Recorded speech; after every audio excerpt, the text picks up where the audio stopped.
तो विचार हो गया था द्वितीय श्रुति। द्वितीय श्रुति से मंत्र क्रिया का अंग हो गया। अमूर्त वस्तु जैसे पहले होता है ना, अलग अलग तरीके से बनाया था। ये कौन किसका अंग होएगा? व्रीहि था पहले, याग का अंग हो गया पुरोडाश प्रकृति तया। फिर व्रीहिन प्रोक्षति लिया और प्रोक्षण व्रीहि का अंग हो गया, क्योंकि व्रीहि का स्वरूप पूर्व सिद्ध है। प्रोक्षण से अंग की उत्पत्ति है, अपूर्व की उत्पत्ति होगी, अतः व्रीहि में प्रोक्षण अंग हो गया। उसे अरुणय पिंगाक्ष लिया, जो पार्ष्टिकान्वयाधिकरण न्याय है, अरुणाधिकरण न्याय भी बोलते हैं, पार्ष्टिकान्वयाधिकरण न्याय भी बोलते हैं। जहां पर अरुणा एक अमूर्त पदार्थ होने के नाते साक्षात क्रिया और वक्रयण का अंग नहीं हो सकता, किंतु तृतीय विभक्ति श्रुति के अनुसार सुस्पष्ट था कि वह क्रिया का अंग होना ही चाहिए। तब कहा कि भाई पार्ष्टिकान्वय कर दो, गो के साथ संबंध जोड़ के ही गो द्वारा अरुणा को क्रयण का अंग करना चाहिए।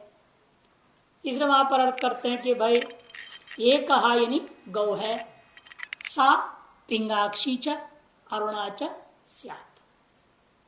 गाय कैसी होनी चाहिए? 1 साल वाली हो और वह पिंगल वर्ण के अंकों वाली हो और लाल रंग वाली हो, बिना मत प्रत्यय किए, बिना मत पर्त लिए पार्ष्टिकान्वय। ये लाभ है, उस लक्षणा से भी हम यहाँ बच सकते हैं।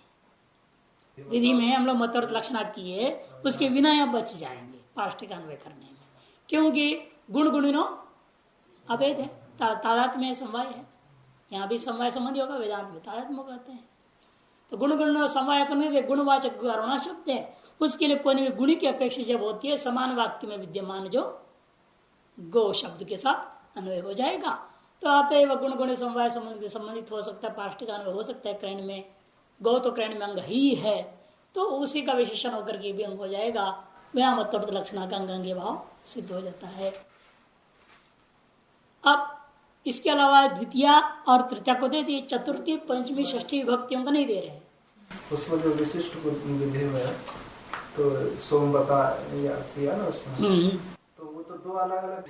हाँ, समस्या वहां पर युगपत 2 का विधान नहीं हो पाया।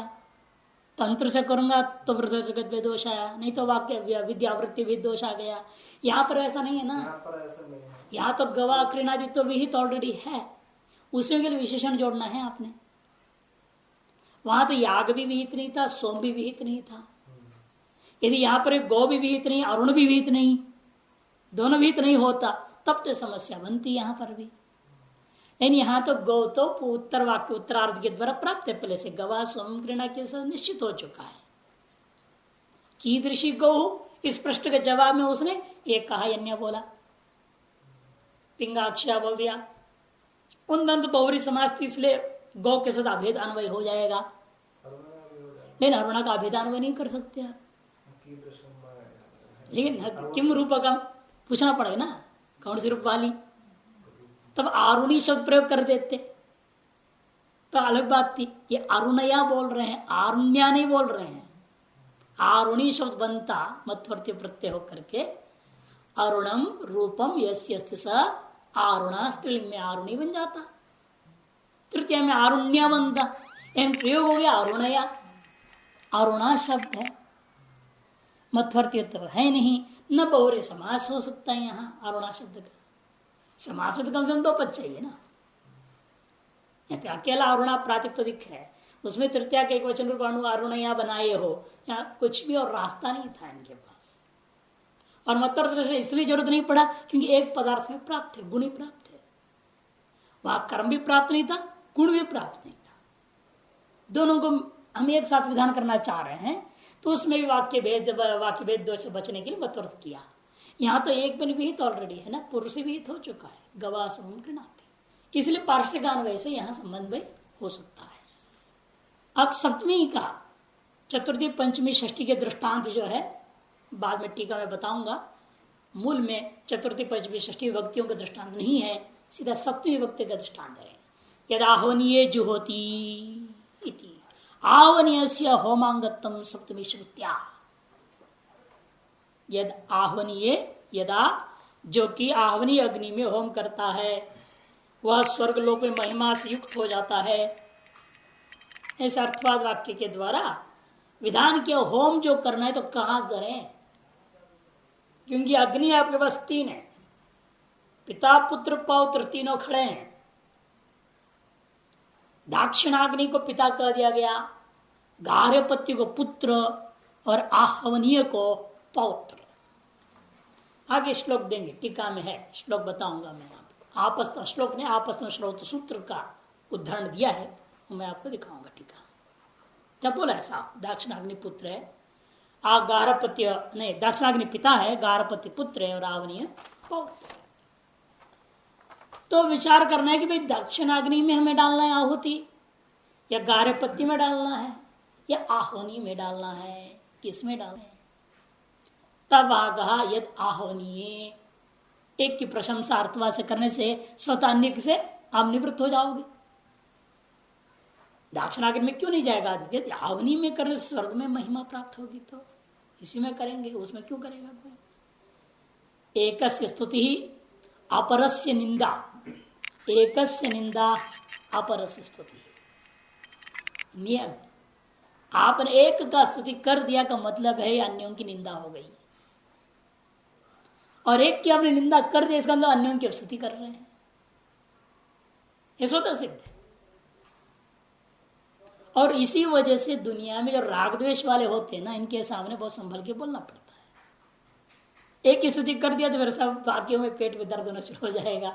इसका तो देखो उसको बहुत चाहते हैं स्वामी जी, हमको तो चाहते ही नहीं, भाव आ जाती है लोगों के अंदर। इसे न स्तुति न निंदा, दोनों से उदासीन होना पड़ता है, साधुओं को तो विशेष रूप में। तो इसलिए कहता है, और यहाँ तो मीमांसा शास्त्र करने कुमार भट्ट ने साफ कहा, कई बार सुना चुका हूं, नहीं निंदा निंदितुम निंद्यस्य।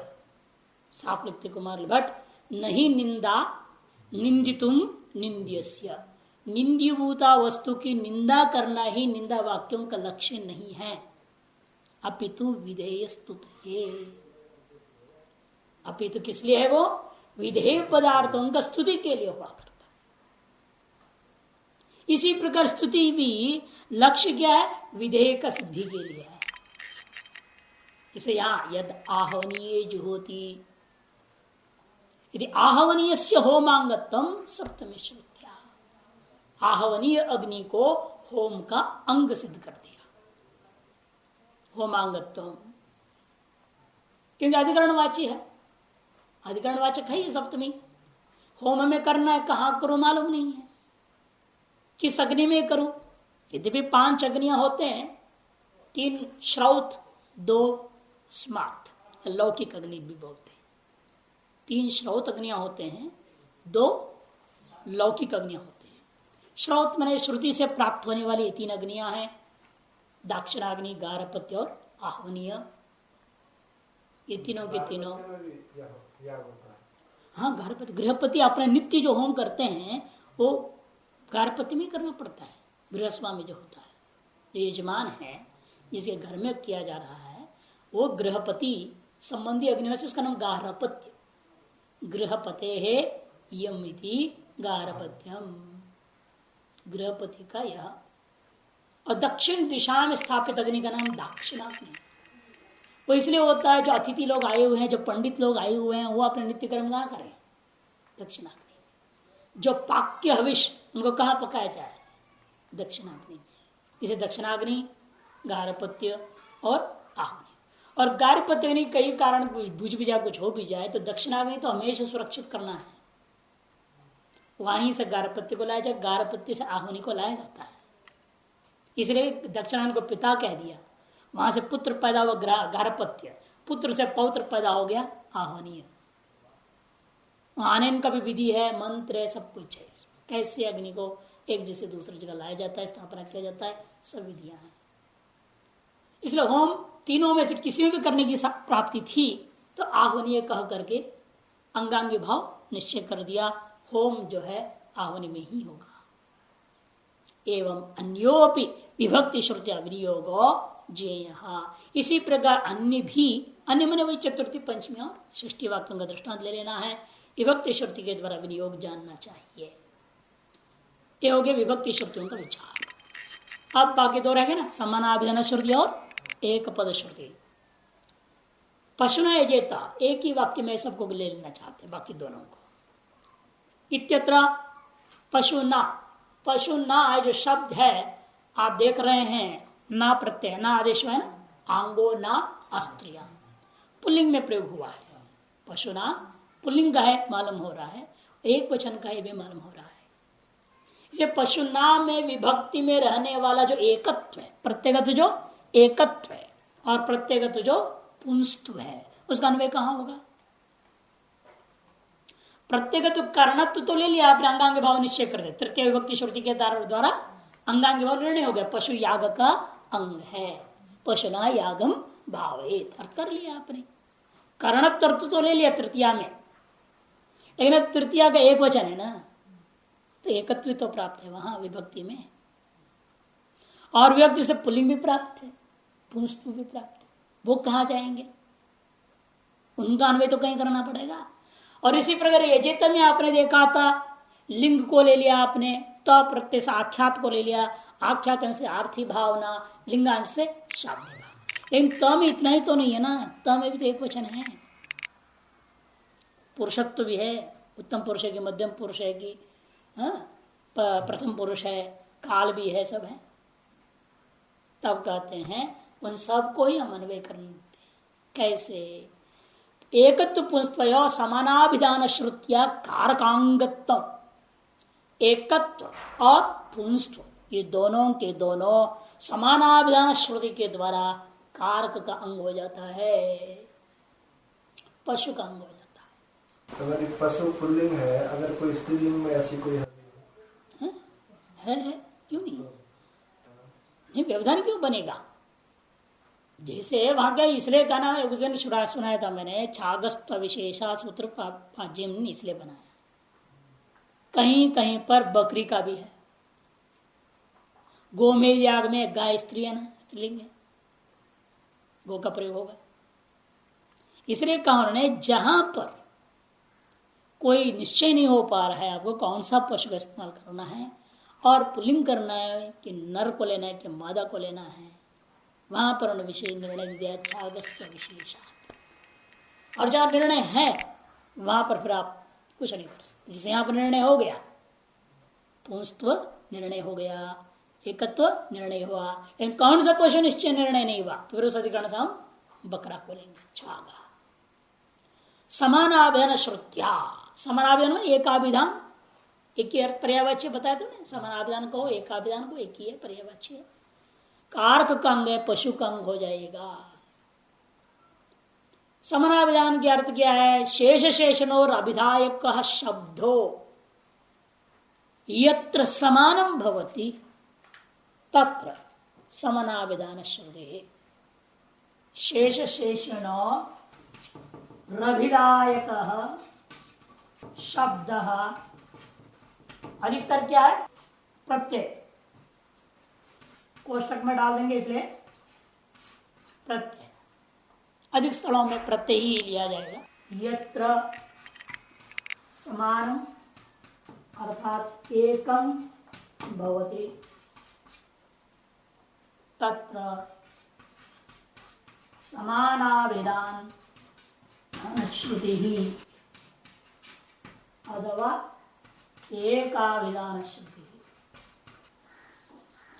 उसको समानाभिधान श्रुति या एकाभिधान श्रुति भी कहते हैं। अर्थी भावना में है, हाँ समानाभिधान श्रुति। वहां हमने श्लोक लिखा था इसलिए श्लोक पर जाना, दोबारा श्लोक को देखिए। ये तो वाक्यारूप लक्षण हो गया, कारिका दी थी वहां पर। अर्थद्वयस्य वाचक शब्द एक एव, अर्थद्वयस्य वाचक शब्द एक एव तद्रूपा च श्रुति ही समानाभिधान श्रुति। ये वहां कारिका थी। ये भी लक्षण बात वही है। अर्थद्वय समझ, शेष और शेषी। अर्थद्वय कौन है? शेष और शेषी, इन दोनों का वाचक शब्द एक ही है। उस प्रकार की जो श्रुति प्रमाण है उसका नाम समानाभिधान श्रुति। यजेत आख्याताविध संख्याया भावनांगत्व समनादन श्रुतेरेव एक पद श्रुत्या च यागांगत्व। अब यजेत में भी त प्रत्यय आया, त प्रत्यय भी एक वचन है ना, और एक वचन होने से प्रश्न उठेगा वह एकत्व का अन्वय किया जाए। इनके यहां तो व्यापारिक क्रिया, आख्यात का अर्थ तो क्रिया है, वहां तो अन्वय होना पड़े, हो कर नहीं सकते, लेकिन वहीं पहले कर लेना पड़ेगा, बाद पार्ष्टिक अन्वय करें, कर्ता के द्वारा करेंगे। ठीक है, इसलिए करिए जेते इत्या आख्यात से अभिहित जो संख्या वह किसका अंग हो जाएगा? भावना का अंग होगा। भावनांगत्व, भावना से भी लेना, आर्थी भावना लेना, शाब्दिक भावना नहीं, आर्थी भावना का अंग हो जाएगा। क्यों? समानाभिधान श्रुते है कि समान पद के द्वारा, प्रत्यय के द्वारा श्रुत है। क्योंकि चेत में आप देख रहे हैं एक ही प्रत्यय के द्वारा दोनों आ रहा है ना, भावना भी विजेता में यज धातु और त प्रत्यय, पुस्तक के द्वारा ही आख्यात बोध हुआ, उसी त प्रत्यय में एकत्व है और इसी त प्रत्यय में आर्थी भावना है, शाब्दिक भावना, लिंगांश के द्वारा और आख्यातांश है कि नहीं। अब इस एकत्व को करें आप आर्थी भावना में अन्वय कीजिएगा, समानाभिधान श्रुति एक प्रत्यय श्रुति के द्वारा और याद के साथ भी जोड़ दीजिएगा उसको, एक पद श्रुतियां, दोनों का दृष्टांत बनेगा ना भी, समान पद श्रुति समान अभिधान श्रुति दोनों का दृष्टांत हो गया। समान अभिधान श्रुति से एकत्व को आर्थी भावना का, और एक पद श्रुतिया के द्वारा एकत्व को याग का अंग कर देंगे। वही कहते हैं समानाभि श्रुति रेव, भावनांगत्व समानाभिधान श्रुति रेव, एक पद श्रुत्याच और एक पद श्रुति के द्वारा यागांगत्व, याग का अंग हो जाएगा। क्योंकि एक पद में स्थित है ना ये एकत्व भी और याग भी, वहां भी लक्षण वही है। शेष और अभिदायक शब्द क्या जगह पर अभिदायकम पदम एकम में, बस शब्द के जगह पर क्या लिख देना है हमें? पदम। भावना सामान्य शब्द दिया है, शाब्दिक भी नहीं बता दिया ना, आर्थी भावना। क्योंकि शाब्दी भावना का अर्थ क्या है? पूछने से पहले ये बोलो कि शाब्दी भावना घट सकता है संख्या? शाब्दी भावना में हो क्या रहा था, क्या क्या पदार्थ थे शाब्दी भावना में? पुरुष की प्रवृत्ति अनुकूल भावितर व्यापार विशेष शाब्दी, इसमें कैसे करोगे? पुरुष की प्रवृत्ति के अनुकूल, पुरुष की प्रवृत्ति के अनुकूल जो भावयिता का व्यापार, भावयिता कौन? उसमें भी वेद में शब्द था, शब्दनिष्ठ है ना, और शब्द में एकत्व जोड़ोगे क्या फायदा? इसलिए आरती भावना, आरती भावना में कौन प्रवृत्त हो रहा है? पुरुष। पुरुष का विशेषण हो जाएगा एकत्व, प्रयोजन इच्छा जनित है ना, कहा इसलिए प्रयोजन इच्छा जनित फलानुकूल व्यापार का भावना का नाम ही आरती भावना होता है। प्रयोजन इच्छा किस में रहेगी? कर्ता में। वह एक होना चाहिए कि अनेक होना चाहिए? कर्ता। या का कर्ता एक हो कि अनेक हो? तब कहेगा एकत्व, अन्वय हो गया आरती भावना में। कि कर्ता का संबंध शाब्दी भावना में नहीं हो सकता, कर्ता का संबंध आरती भावना। इसलिए कर्ता का ही विशेषण एकत्व हो सकता है, अतएव आरती भावना में ही अन्वय होगा, शाब्दी भावना में नहीं हो सकता। तो वही प्रश्न पूछ रहा है स्वयं, न च अमूर्ताया तस्याः कथम भावनांगत्वम्। भी कह रहे संख्या खुद अमूर्त है और आप अन्वय किसमें कर रहे हो उसको? भावना। भावना क्या है? व्यापार। भावयिता का व्यापार का नाम भावना है ना, भावयितुर व्यापार विशेषो भावना है। अब व्यापार रूपी भावना में अमूर्तभूत संख्या का अन्वय कैसे करोगे? एक व्यापार ऐसा अर्थ करेंगे क्या? क्रिया ऐसे घटेगा नहीं। तो वही पूर्व पक्षी कहते हैं अमूर्ताया तस्यामने संख्यायाः, तस्यामने संख्यायाः कथम भावनांगत्वम्, वो आरती भावना का अंग कैसे हो सकता है? इति न च वाच्यम्, ऐसा मत कहो। कर्तृ परिच्छेद द्वारा तदुपपत्ते है, आगे ना, कर्तृ परिच्छेद द्वारा तदुपपत्ति है। कर्ता को परिच्छेद करता हुआ वो भावना का अंग हो जाएगा, साक्षात नहीं। क्यों व्यापार करेगा कौन? या कौन करेगा? आर्थी भावना तो पुरुष करेगा ना, आदमी करेगा। याग करना है आर्थी भावना में, तो याग न स्वर्गम भावेत। वो कोई कर्ता करेगा तो कर्ता का परिच्छेदक बनेगा एकत्व संज्ञा। कि कर्ता का प्रश्न उठेगा, एक कर्ता करना है कि दो करना है कि अनेक करना है, तो एकत्व अन्वय हो जाएगा और कहेगा एकत्व विशिष्ट कर्ता के द्वारा ही याग होना है। क्योंकि अन्यत्र भी ऐसे भी सत्रयाग जितने भी होते हैं ना, सत्रयाग वो जितना भी यजमान हो सकते हैं उसमें, और जितने यजमान होते हैं वो सब ऋत्विक भी होते हैं।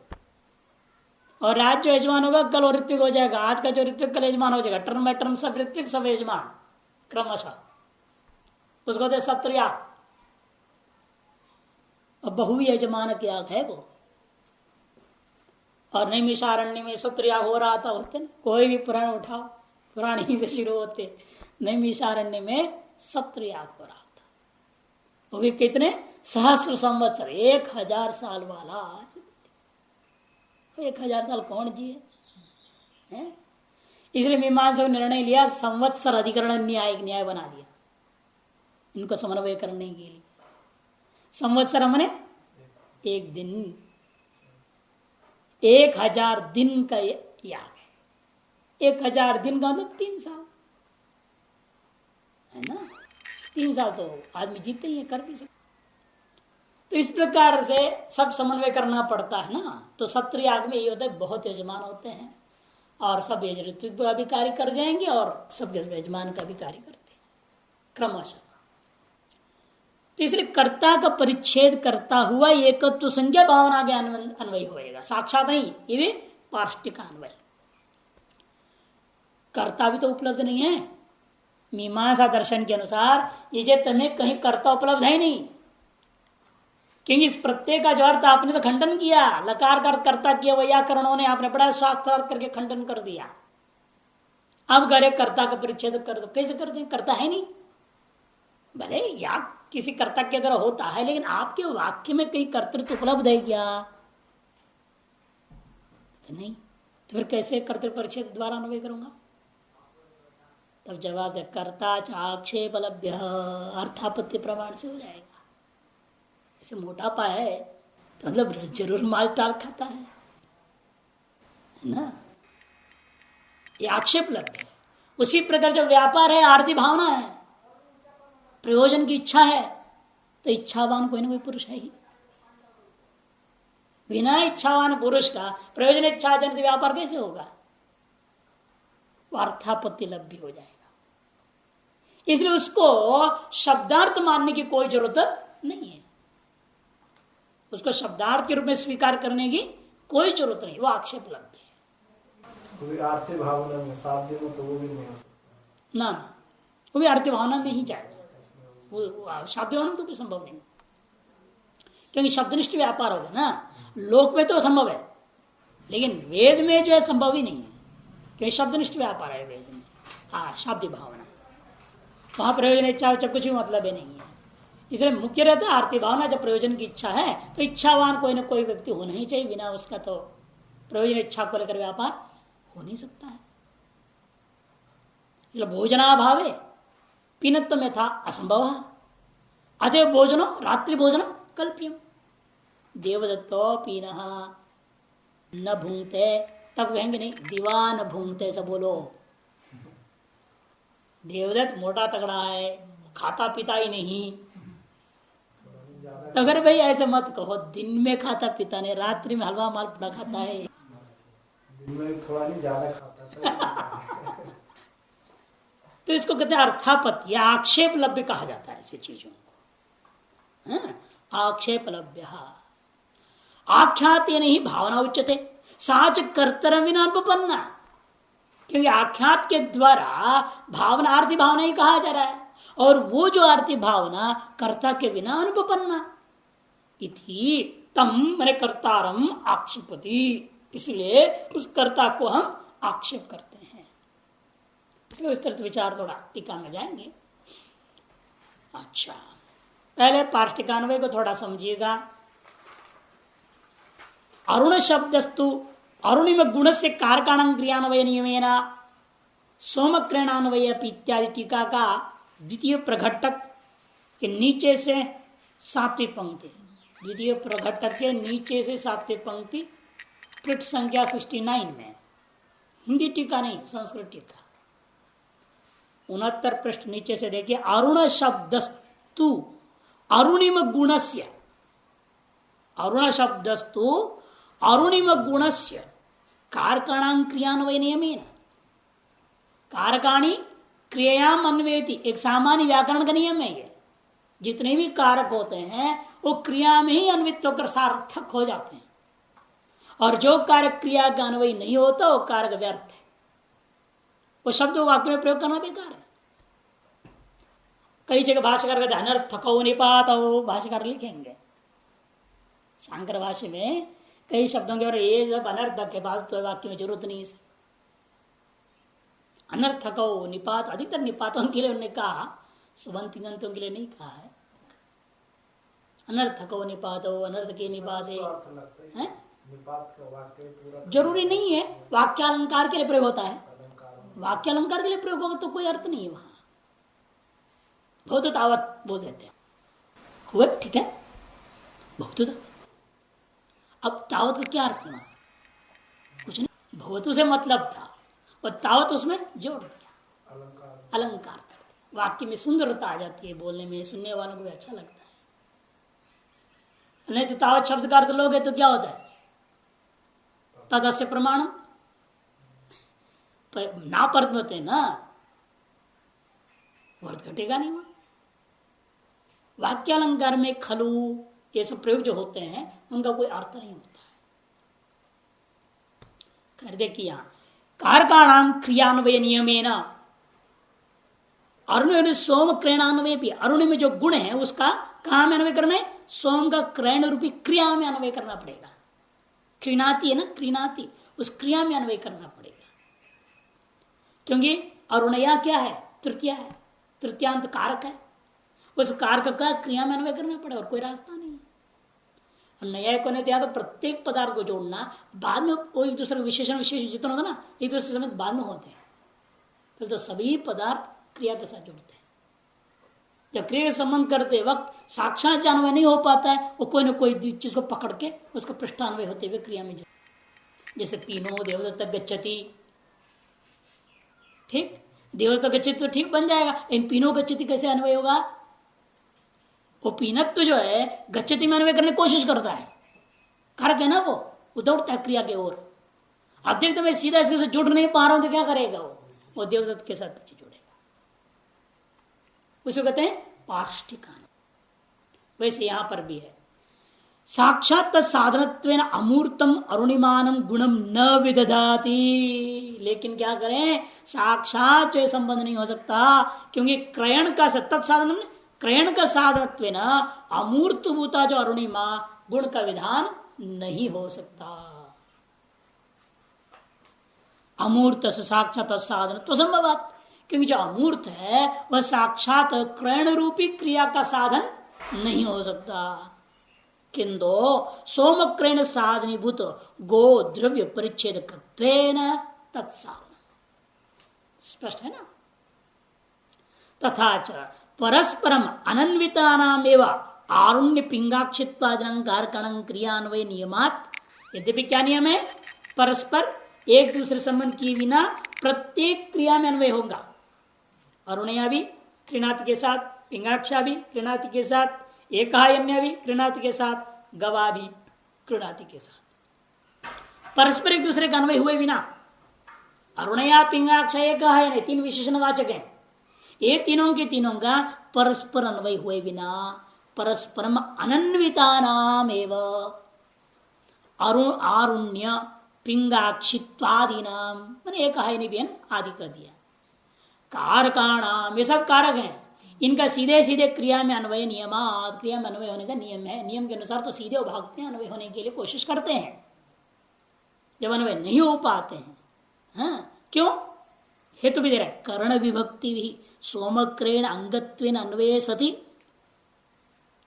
तो क्यों कर्ण विभक्ति है ना सभी में अलग अलग, सभी में अलग अलग कर्ण विभक्ति है। सीधे समास करके नहीं बोला एक आयन गो, सीधा बोल सकते एक आयन गवा, नहीं बोला।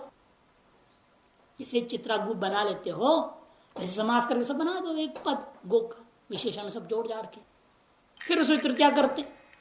प्रत्येक में अलग अलग तृतीया किया है ना, तो प्रत्येक अन्वय करना पड़ेगा क्रिया में। इसलिए विभक्ति भी बहुवचन प्रयोग कर रहे हैं। हाँ? कर्ण विभक्ति भी सोमक्रेण अंगत्वेन अन्वये सती आरुण्यादेश गुणत्वेन, और आरुण्यादि जो है ना गुण होने के नाते अमूर्त से स्वतः सोमक्रेण साधन प्रयोगात, जो अमूर्त होने के नाते स्वतः सोमक्रेण का साधन नहीं हो सकता था, तब साधन गोद्रव्यच्छेदकत्वेन पश्चात परस्परम पार्ष्ठिकान्वयो भवति। आगे ना शब्द, इसलिए साधन द्रव्योरूपी द्रव्य परिच्छेदक रूपेण बाद में ये परस्पर एक दूसरे संबंधित होता हुआ पीछे से अन्वय हो जाएंगे। पृष्ठेन अन्वय पार्ष्ठिका अन्वय, गलत चपटा, पार्ष्ठी, पार्ष्ठी ठ होना चाहिए न नहीं, पार्ष्ठी। पृष्ठ, पृष्ठ माने पीठ, पीठ को बोलते हैं पृष्ठ, पीछे से। उसका तात्पर्य पीछे से अन्वय करना, सीधे नहीं होगा, साक्षात नहीं होगा, गो का पीठ पर चढ़ के आएगा वो, अर्थात गो के साथ संबद्ध होके आएगा। पार्ष्ठिकान्वय, ठ बना लेना उसको, है पार्ष्ठिकान्वयो भवति एकहायनी गौ। कैसे होगा वो भी बता रहे। एकहायनी प्रथम एक वचन करते देख लो, इसलिए एकहायनी गौ सा पुनः की दृशा पिंगाक्षी, पुनः एक वचन नहीं जोड़ना, बताया ना कल। हायन मैंने साल, एक साल वाली, हायन कालवाचक है, वर्षवाचक, संवत्सर। वो कैसी होनी चाहिए, सा पिंगाक्षी, पुनः की दृशा सा अरुणा च इति आशयवाना। इस सारे बातों को मन में रखते हुए मूल में कहा था तदपि गोद्रव्य परिच्छेद द्वारा, सब क्रियांगत्व पितृत्व। अच्छा, अन्वय करने के बाद वाक्य किससे होगा? अन्वय पृष्ठ अन्वय करने के बाद वाक्य किससे? यही है ना, एक है गौ सा पिंगाक्षी अरुणा च तया क्रीणाति। तादृशी गौ के द्वारा वो विभक्ति को एक बना देंगे, अंत में रख देंगे, तया सोमम क्रीणाति। इसी प्रकार से सोम का क्रेण का अंग हो सकता है ये सब चीज। पृष्ठ अन्वय का मतलब जैसे संस्कृत भाषा में कई शब्द कहीं पे भी रख सकते हैं, आगे पीछे कहीं पे भी रख सकते हैं। अन्वय नहीं हो सकता ना, ऐसे रख सकते हैं अलग चीज है, बोलते वक्त भी उल्टा पुल्टा बोल दो, लेकिन अन्वय करते हो तब इधर उधर नहीं कर सकते, क्रम से ही रखना पड़ता है एक। और दूसरा, या तो अयोग्यता रूपी दोष आ जाएगा, अरुणा के द्वारा क्रेण रूपी क्रिया हो नहीं सकती। योग्यता कैसे लाई जाए शब्द में, उसके लिए पाष्टिका नहीं तो अर्थकृत योग्यता तो है नहीं ना। अरुण शब्द का अर्थ लाल रंग, रंग लाल के द्वारा क्रेण खरीदो, कैसे खरीदेंगे? और रंग किसी न किसी द्रव्य पर आधारित होकर के ही क्रेण के प्रति अंग हो सकता है। कोई भी बार के प्रति हम कहते हैं गेरू रंग लाओ, आप क्या करते हैं? मिट्टी का ढेला लाते हैं, लाल रंग का ढेला होता पत्थर सा। अब केवल गेरू रंग लाओ, कैसे लाओगे? किसका नाम रख दिया गोरा, कि बहुत गोरा था, चिट्टा नहीं, सुपर व्हाइट, इसका नाम रख दिया गोरा। अब कहीं गोरा को लाओ, अब क्या लाएंगे? वो सफेद रंग आएगा क्या उसकी? बना ही नहीं सकता। अब सफेद लाओ, सफेद लगाना, सफेद सफेद लाओ, सफेद क्या लाओगे? सफेद चुना ही तो लाएगा, सफेद पेंट लाएगा। बिना कोई पार्थिव आधार रूप का तेजस तेज में रूप होता है। अब भास्कर शुक्ल तेजस, अब भास्कर शुक्लम जले। रूप का आधार के बिना रूप का सीधे क्रेण के साथ अन्वय नहीं हो सकता। अब उस आधार का कैसे लाएंगे हम, कहां से लाएंगे? आधार का संबंध जोड़ना पड़ेगा, और जो आधार है वो स्वतंत्र संबंध हो चुका है, गवाह संबंध के नाते। उसके लिए इसकी जरूरत नहीं थी अरुणा की अन्वय करने में। ये तो इसलिए कहा जाता है वो गौ के साथ जोड़ेगा पहले, फिर क्रयण के साथ जुड़ रहा है ना। मंत्र के अनुसार प्रत्येक कारक सीधा अन्वय होना चाहिए, उसे अरुणया क्रीणात ऐसा होना चाहिए, इन हो नहीं सकता, असंभव है वो। अतः अरुणा को हमने किसे जोड़ा? गौ से। फिर गौ क्यों? क्रयण से। इसी का नाम पार्ष्टिक अन्वय। साक्षात न हो करके गो पृष्ठेन अन्वय हो गया। अच्छा, मंत्रार्थ 70 पृष्ठ। द्वितीय श्रुति प्रोक्षण से व्रियंगत्वम, द्वितीय श्रुति के द्वारा प्रोक्षण का जो है व्रीहि के प्रति अंगत्व सिद्ध कर दिया।